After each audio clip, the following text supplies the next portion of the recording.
So along those lines, I kind of wanted to dive into like the realm of like supplementation.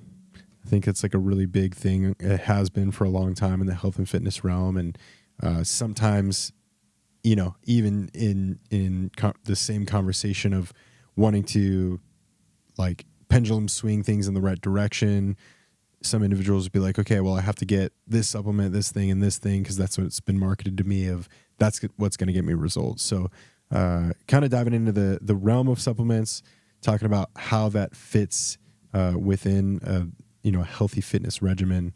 What is your kind of initial take on some of that stuff? That's a really broad topic. Absolutely. Yeah, I mean, supplements can be anything from an individual mineral like zinc or magnesium or iron or copper, right? Yes. To different compound like molecular compounds like creatine, different amino acids, right, that have different effects. It could be vitamins. It could be whole food supplements. Yeah. Something like a greens powder, that has like a bunch of different whole foods and probiotics in it. So, I mean, the answer for me here is it depends. I think there's like a couple shotgun things that are typically good for almost anyone. But then beyond that, when you start getting into like minerals, like supplementing with specific minerals, vitamins, like you want to be mindful because you can take something that throws off the balance of something else. Then you're getting into this whole kind of complex system network where you're manipulating levels of all sorts of things going on in your body. But yeah, in general, if someone's really interested, I'll throw a couple kind of shotgun things at them that I think are generally good for most people. Sure.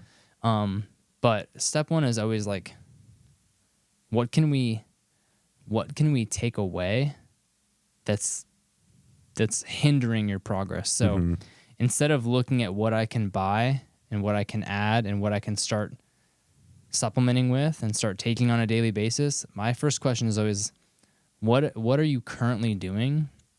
What habits do you currently have? What foods are you currently consuming that are not contributing to where you want to go? So for me, that's always step one is let's clear out some of the clutter. Yeah. Like that total dad move we were talking about. Like there's too much shit in here. Full circle, baby. Yeah, exactly. It's like what's slowing you down? What's holding you back? Like let's take off let's untie you from the cinder blocks that are, holding you back before we like try and freaking buy you the new pair of Nikes. Because you could be the type of person that's like, man, I crushed a couple pizzas this week. I can't really like figure out why I'm not seeing success, but let me go buy some creatine, a fat burner, some protein, because that's gonna like put the Band-Aid on the problem. Yeah, I got a pre-workout, I got an amino acid supplement, I got creatine, I got a fat burner, but like I'm not tracking my food, or I'm not in a deficit, or I'm eating like shit. I'm eating pizza twice a week. Yeah. From a bad source. Sometimes I like pizza, I'll eat pizza every once in a while, but just, you're not being mindful of your food. Yes. Then you're kind of just like wasting your money on these supplements, thinking that they're going to do something for you. Yeah. They're not really doing anything for you. Yeah. So my opinion is like, let's kind of clear out what's not contributing. And then if you're still interested, then we can explore maybe what can take you to that next level. Yeah. I think my take would be like, there's, in the realm of like let's say GNC type supplements, like I think the two things that I would always promote right away to anyone is just finding a quality protein source. And then I think creatine is a really valuable supplement for anyone that's like starting strength training in general. But the protein one is also, I would coach it in the sense where it's like, hey, make sure you're getting enough whole foods in as much as you can. This will come in as an additive of like, let's say your goal is 120 grams of protein for the day and you're having a really hard time just getting to like 90. Well, shoot for 90 with whole foods as much as you possibly can. And that's where that supplement can come in on the top, because really, while it is pretty bioavailable and it is a quality source of protein, it still is never going to be the same as what like a whole food can offer you. So, you know, you don't want to be consuming 80% of your protein daily intake off of shakes and supplements. Like, so Definitely not. Yeah. And that's not going to be as good of an amino acid profile. Totally. There's not going to be as many nutrients and cofactors in there as there would be in red meat or eggs. Yeah. Right? Because all of your whole foods are going to have benefits beyond just getting your protein intake. Like, all like sorts of this would like vitamins. strip you of your gut biome, and like you would feel like dog shit even though you're hitting your protein goal, versus like something that's actually going to be assisting and providing you with micronutrients along with the protein intake. Yeah, But, all sorts of B vitamins, Yeah. minerals, cofactors in a steak that you're not going to find in your like whey protein shake. for And sure. protein powders are getting better. There's better options. There's like Yeah. beef protein options, Yeah. like Heart and Soil. They just put out. It's not even. I don't even think it's under Heart and Soil. Mm-hmm. It's under a There's a lot different of different brand. like grass-fed, it's grass-finished like a ones grass-fed even. like beef protein that has Yeah. like some like liver in it. I've seen like and, bone broth type. and like bone. Yeah, so they're getting better and Yeah, they're getting more. for Like sure. those are going to be a lot more nutritious than Yeah. just like your basic stripped, whey isolate that's 100 calories per serving. Mm-hmm. But yeah, whole foods first. I love collagen, and Yeah. that's like the only. If I need to, I do have a protein powder that I use, but it's occasionally. But I do collagen almost every day Nice. because I do protein at every meal. You know, I'm eating Yeah. eggs and beef bacon or high quality pork bacon with breakfast. I'm eating beef or chicken for lunch. I'm eating salmon or beef or chicken for dinner. It's like I'm eating protein at 3 meals a day. So like Yeah. it's really not hard for me to hit my protein goal with that. But what I love about collagen is that the amino acid profile is different. Yeah. There's glycine, which is an amino acid in collagen that you don't find in muscle meats. Yes. You get glycine from bone broth and connective tissue and bones.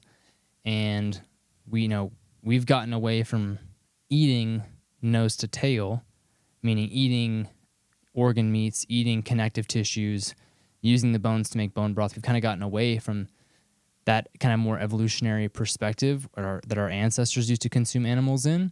And so we tend to get an imbalance of methionine, which is like the main amino acid found in muscle meats, versus glycine, which you find in the connective tissue. And by just kind of rebalancing that Yeah. amino acid profile, you can get some better long-term effects for your overall health. And I could be wrong in this, but taking a collagen supplement, like that's not protein that's going to be utilized for muscle protein synthesis.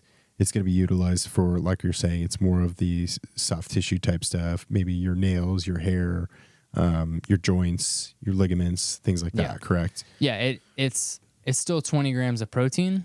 So, it's not going to it's not going to be as much for like what you were saying Yeah. for muscle development, but it is going to be used for, connective tissue, which is massive, especially if you're Totally. lifting weights Yep. and you're training, because muscles get blood flow, they get nutrients, they heal themselves pretty well. Connective tissue takes Does 2 to not. 3 times Yes. as long to heal. Yeah. Doesn't get the same blood flow. So consuming plenty of glycine and Yeah, if it has collagen, the building and bone blocks there broth, ready to rock and roll. yeah, Yep. it's gonna be it's a good for me. It's like a long-term investment on like keeping my knees, my hips, lower back, neck feeling good, and then I'm also getting the benefits of just balancing those amino acids. That's something I've added into my routine too, since kind of recovering from my hip surgery I had a few months back. I've noticed a big difference. Like I felt smoother. I felt like my recovery is kind of speeding up for what it's worth. I don't have a version of my healing process without it versus with it, but man, I feel better. I feel looser. I feel like it doesn't take me a ton of time to like get warm and ready for workouts. Yeah. And And you can find it's like grass-fed collagen is the only ingredient. Yeah. So like you can find very clean options there. I get an unflavored. I put it in my coffee. It almost, this might be weird, but it makes things kind of like creamier too. Yeah. Like if you throw it in like your protein shake or whatever it is, or your coffee even, like it has like a I don't even know what you would say, like a substance or like a texture to it Yeah. that like is a little, I don't know. It adds like a fullness to it, kind of. Yeah. Yeah. I know what you're saying. It's meant to be. Yeah, exactly. But that's something I recommend to everyone that I Nice. work with Yeah. for nutrition or just for strength and conditioning. It's like, if you need a protein supplement, I typically recommend that. If you need an extra 20 to 30 grams, get it from that and then try to get your protein from Whole Foods. That's actually an And then you're interesting not- take because Yeah. I feel like that's one that gets really undervalued Mm-hmm. in the sense of the supplement realm. So Yeah. yeah, that's cool.